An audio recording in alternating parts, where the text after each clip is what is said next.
हरिः ओम्।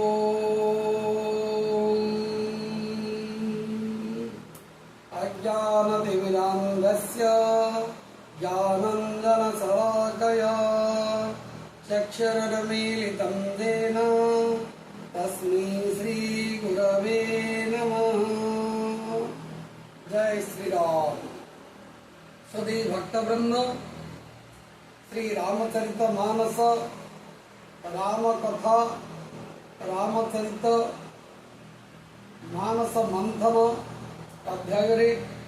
आपण मानक हार्दिक अभिनंदन तथा सुस्वागत। गुरु देव पितृ वास्तु समस्त भक्तिपूत प्रणिपात ज्ञापन करी आज अध्याय को प्रारंभ करने को जाउछि। श्री रघुनाथ अनंत कोटि कृपा परे दीर्घ 6 मास व्यवधान परे पुनश्च आदि रघुनाथ दया होइछि। आज पुणी राम कथा प्रचार प्रसार पई आज रघुनाथ सुजोग दैछन्ति। कारण गीतार कहुछि प्रकृति ही क्रियमाणानि यानि कर्माणि सर्वश अहंकार विमूढ़ात्मा कर्ताहमीति मन्यते। अर्थात प्रत्येक कार्य आपणकर दैनंदिन जीवन कार्यावली ठार आरंभ कर राष्ट्र कार्य पर्यंत समग्र विश्व ब्रह्मांडर समस्त कार्यावली ईश्वर निर्देश ही संचालित होता है। ईश्वर इच्छा बिना किछि मध्य संभव हो पारे नहीं। आपण माने बेले बेले अनुभव करथिबे आपण को भोक लागिलानी खावे समय होइछि भोजन प्रस्तुत होइकी बढ़ाई गला आपण खाइबा को बसचंदी हठात सांगर फोन आसिला आउ बर्तन तुरंत आसबा को हो आपण भोजन छाड़ी चली जाउछन। ता माने सेही समय रे आपणकर भोजन पई ईश्वर परामर्श बा अनुमति देना। सेमिति रघुनाथंकर आदेश आम पाई कोठी बाधित हो जाइतिला। तेणु दीर्घ 6 मास पर्यंत राम कथा प्रचार प्रसार बाधित होइतिला। जाऊ आज हनुमान जींकर अशेष कृपा रघुनाथंकर कृपा एवं भगवान शंकर सरकारंकर अनुमति को नहीं पुनश्च राम कथा आरंभ करने को जाउछि। आ सेही राम कथा रे आशा करुछि आपण माने भरपूर लाभ उठांतु। राम कथा रघुनाथ गुण कीर्तन करी आत्मकल्याण साधना करंतु। सुधी भक्तवृंद, रामचरित मानस रे गोस्वामी तुलसीदास महाराज बारंबार गुरु वंदना करिसथि। कारण शास्त्र अनुसार गुरु 3 प्रकार। प्रथमतः दिव्यौघ, सिद्धौघ, मानवौघ। अर्थात दिव्य सिद्ध मानव। तेणु तुलसीदास मध्य यही प्रकरण को मन रखिकी 3 प्रकार 3 स्तर रे गुरु वंदना करछन्ति। वर्तमान तृतीय स्तर गुरु वंदना। शास्त्र रे भी प्रमाण अछि ज्ञान विच्छेद शंकरा। शंकर ही होचंदी समस्तंकर गुरु। तेणुकरी प्रथम कह ओम नमो योगेश्वराय। योगेश्वर भगवान शिव होचंदी समस्तंकर गुरु। आपण मानंतु बा न मानंतु, स्वीकार करंतु बा न करंतु। आज आपण मान गोटे सुंदर कथा भेटी देवा पे इच्छा करूची जे विश्वास जदि अछि गुरु जेमिति हो ना कहीं आपण को निश्चित फल मिल। गुरु जो उद्देश्य रखंतु, गुरु जो विचार रखंतु, गुरु जहा करंतु आपणकर विचार करने आवश्यक नहीं। आपणकर काम हला केवल गुरुपाद रे विश्वास करवा। कारण गोसाई तुलसीदास कहते भवानी शंकरो वंदे श्रद्धा विश्वास रूपिणो जाभ्यम विना न पश्यन्ति सिद्धा स्वांतस्तमीश्वर। अर्थात श्रद्धा और विश्वास नरले केबे मध्य फल मिलिब नाही। एमिति जने अज्ञानी अनभिज्ञ भक्त जी की अज्ञात सारे गुरु वाक्य दृढ़ता रखी से केମିତି दिन रघुनाथंकर साक्षात्कार हो पारा तार उपरे गोटे उपाख्यान हुए तो ए गल्पर कौन ग्रंथ प्रमाण मो पाखे ना केवल कथा कथित जनश्रुति लोकमुखर शुणी आसी गोटे गाँ थिला से गाँव में जनेक व्यक्ति थिले तांको परिवार कहले तांकर गोटे अबोध संतान थिला गोटे मात्र पुओ थिला जार कि कौन छंद कपट बा सांसारिक विषय ज्ञान किसी नथिला आउ प्रतिदिन से 250 सोला चाउल खाऊला तेणु ता बापा ता ना रखिथिले 250 बापा जहाँ करंतु ना कहीं 250 सोला चाउल भात पुओ को कोड ना कोड व्यवस्था करके खाइबा को दियंती किंतु समय तो बड़ बलवान समय चक्र रे बापा देखिले जे तांकर अंतिम समय आसिला से जानिले जे आ दिन की 2 दिन पर मोर मृत्यु हो जीवो ताले मो पुओ को खाइबा को किए दबो आउ मो पुओ बहुत कष्ट पाइबो समाज रे तिरस्कृत लांछित दलित पतित होगी बंचीबो हुए तो मो शरीर न थाई पारे किंतु मो आत्मा या को अनुभव करि पारे तेणु मु जीवा परे मो को समाज रे निंदित वर्जित हो कहीं ताकू मध्य भगवान पाखु पठेवा व्यवस्था मु करते सी पुओ को डाकिले कहले 250 पुओ आसिला कहला बापा कौन हला ना दिने 2 दिन पर पुओ मोर देहांत हो जीवो तू तते खाइबा को किए दबो कहि चिंता करिछु केबे से कहला बापा ना तो मु चिंता करिनी ना ताले केमती कोन खाइबू ना सत कथा बापा मु केमती खाइबी गोटे काम करू आम गाँ पोखरी मझे जो गरुड़ खंब अच्छी मझे पूरा सेठी भगवान अच्छा से गले से खाइबा देवे पिलाटी आज्ञा बड़ निरीह बड़ सरल विश्वासी थिला बापा को उद्देश्य कही ना या जेहेतु पहरा आसुनी या भोक लगे पानी भितर पशिब बुड़िकी मरीज संसार कष्ट मुक्त हो किंतु पिलाटी विश्वास करथिला जे बापा जहाँ कहते सत पिता होचंदी प्रथम गुरु सतु सत बापांकर देहांत हो गला बापांकर अंत्येष्टि क्रिया हो गला शुद्धि क्रिया सरिला 12 दिन पर्यंत लोक मानकर तत्वावधान कार्य हला खाइबा पीबार समस्या रही 13 दिन आ कहीं ना या जो भोक लगी ये चिंता कला कुआड़े जीव क्या कह क्या द्वार को जाकि मागिब से मन पड़गला जे बापा कहते पोखरी मझी गरुड़ खंभ पाखे भगवान अच्छा मत खाइबा को देवे चटकिनी चलला 250 पोखरी भीतर को पशिबा आरंभ कला कथारे अच्छी रखे हरी मारे किए मारे हरी रखे किए देखो भगवान केमती लीला जिते 250 पोखरी भीतर को पशिची ताको तो पहरा आसुनी अंटे पेटे बेके तातुरे तल मुंड बुड़ीगला से पानी भितर टुबु टुबु होउची सेतिकी बेल को सेठी कौन होइची ना रामानंदी संप्रदाय जड़े सन्थ सेठी स्नान करतांती सी देखिले गोटे पिलाटे पानी रे टुबु टुबु होउची से ताको भिड़िकी बाहर कले जेमती भिड़िकी बाहर करिसंती अड़िया रागिकी बाबाजी दाढ़ी फाड़ी केते देला कहले अरे बाबाजी मते प्रबल भोक होउची मु खाइबा को जाउतली मते पानी रू बाहर कलु कांगी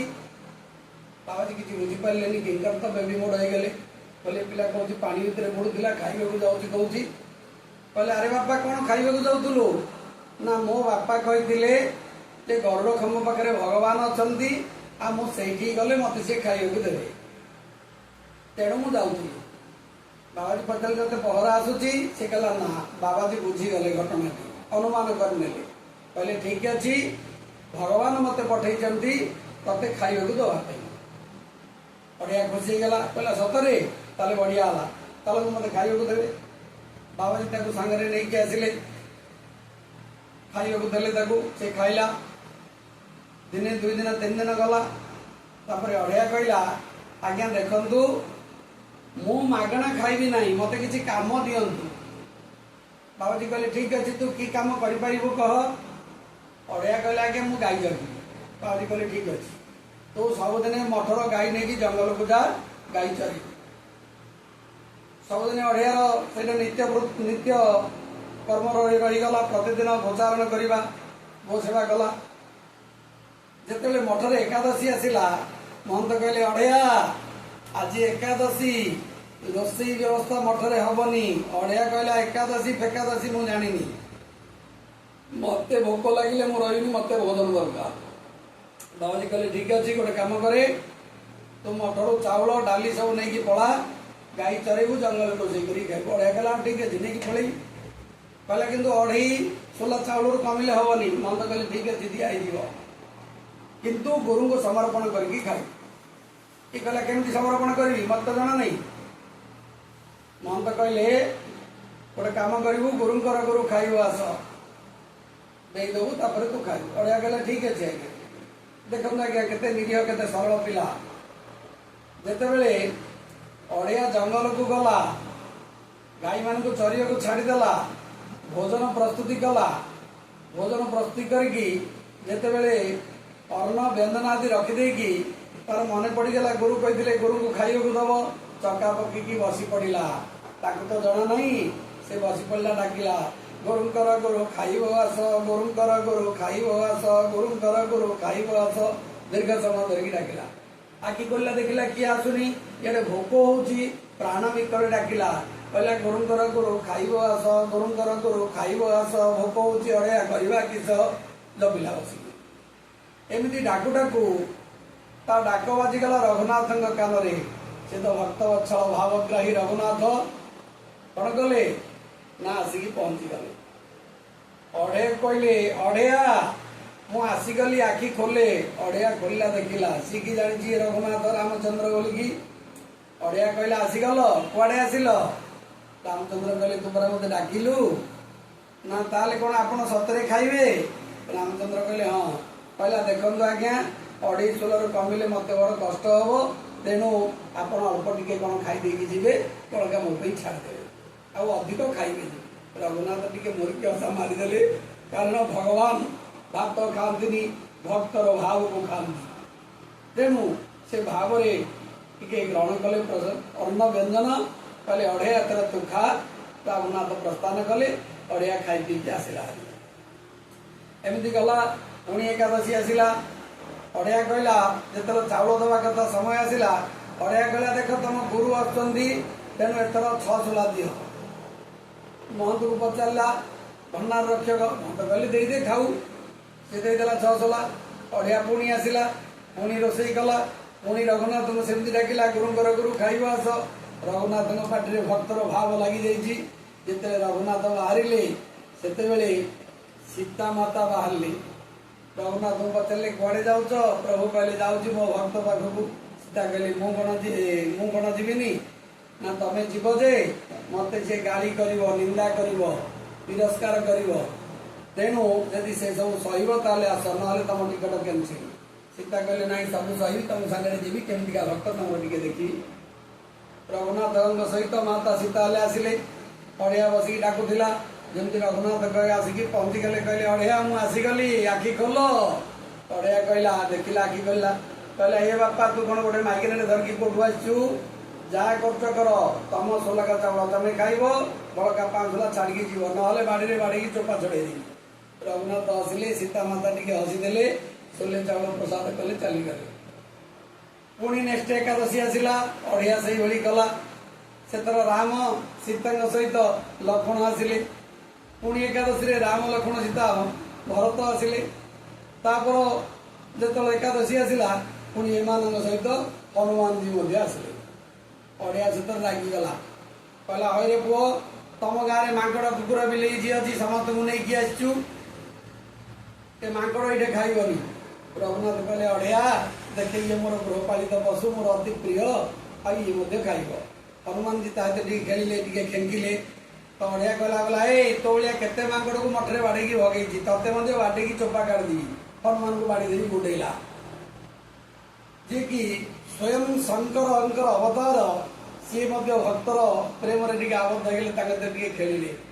अड़िया निवृत्त रहा रघुनाथ परिवार अन्न व्यंजन ग्रहण कले प्रस्थान कले। नेक्स्ट टाइम जो आसला अड़िया कहला बोला एथर बस्ताटे हो चाउल दे दियो। भंडारक्ष कहला कहीं ना तुम गुरु आसुँच गुरुंर स्त्री भाई भौणी माकड़ कुकुर सब धरिकी आथर माकुटे आनी एथर बोधे कुकुर बिली आपण कौन धरिकी आसवे तेणु अधिक देता। महंत को आगे टे सन्देह लगे कहली ये कौन कहला गोटे पुरुष गोटे स्त्री केते भाई भौणी ए भाई आउ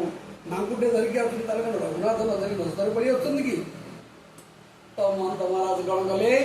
ना एथर कहले अड़िया जहाँ मागुच दे दियो। अड़िया नहीं गला महंत किंतु एथर लुचिकी जाकि अड़ियार व्यंजन प्रस्तुति स्थल में लुचिकी रही।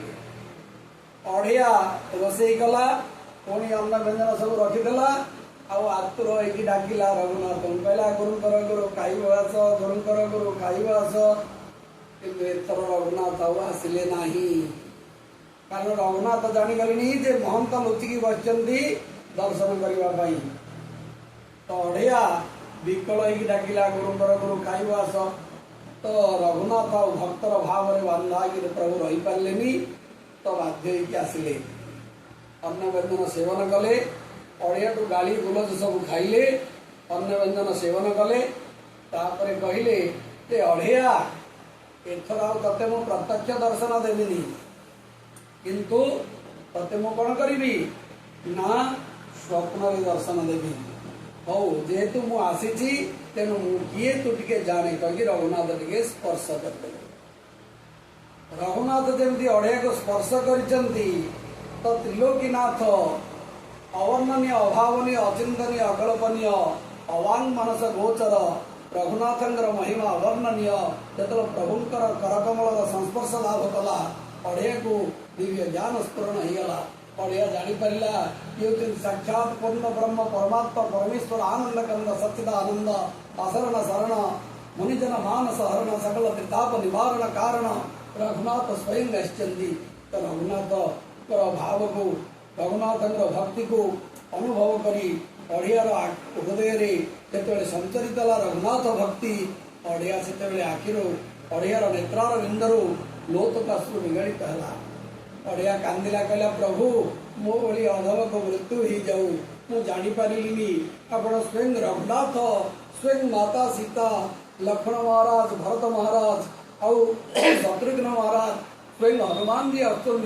मुझे भर्सना करेणु मो भली अधमर संसार में जीवित रहा कौन सी अधिकार नहीं प्रभु मत मृत्यु दे दिंतु। तो रघुनाथ अड़िया को आलिंगन कर चलीगले। अड़िया जिते बड़े प्रसाद ग्रहण करने को बची से देखला दूलकिन गोड़ तले किए जड़े पड़ा बुलिकी देखला स्वयं महंत महाराज। अड़िया से जानीगले जे गुरु शब्दर महत्व कौन अड़िया पुणी महंत गोड़ तले लंब हो पड़गला कहला हे गुरुदेव हे भवसागर तारण कारण आपण मत पापरे भागीदार करते नहीं कारण आपणकर वाक्य को मूल करी मुझे रघुनाथ दर्शन पाई तेणु वास्तव में आपण ही मो जीवन पथर मार्गदर्शक। तो गुरु शिष्य से परस्पर कोलाकुली हेले एवं स्वयं रघुनाथ जो उचिष्ट थिला महाप्रसाद ताको सेवन करी से कौन कले ना पुनस्त मठ को प्रत्यावर्तन कले। प्रभु श्री रघुनाथ जाए कहबार तात्पर्य होची जे अज्ञात सारे अड़िया गुरुवाक्य को विश्वास करने हेतु से रघुनाथ दर्शन पाई अर्थात भगवत साक्षात्कार हो पारिथिला। तेणु तुलसीदास महाराज पुनश्च से गुरु स्वरूप भगवान शंकरंकर पुनश्च वंदना करने को प्रयास करिसेंती। आज राम कथा गुरु भक्ति गाथा एति सदी भक्तवृंद मोर एति निवेदन आपण माने राम कथार दक्षिणा स्वरूप या लाइक करदेवे एवं राम कथार प्रसार प्रसार या शेयर करदेवे आउ पितृपुरुषंकर तृप्ति या सब्सक्राइब करदेवे। जय श्री राम।